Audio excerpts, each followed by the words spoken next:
हम चिकेन पकोड़ा ए मसला नहीं लुण ये बेसन ये हलदी टिके ये देखो चिकेन मसला आउ सब्जी मसला मिसाई एगुड़ा देखो चिकेन परिमाण अनुसार पानी दिया हबो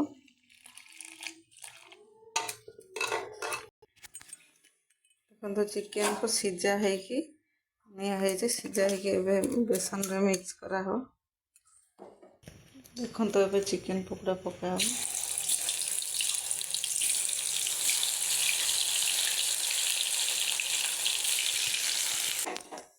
चिकेन पकोड़ा करवा सरीगला देखो एबे बंधाकोबी पकोड़ा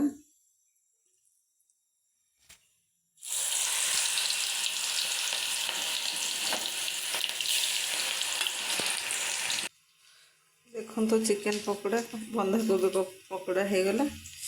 देखिए केमी लगुच बाबू आम टेस्ट कर देखो देखो पूरा चिकेन पकोड़ा भाया है बाबू देखिए ये टेस्ट कर देखलु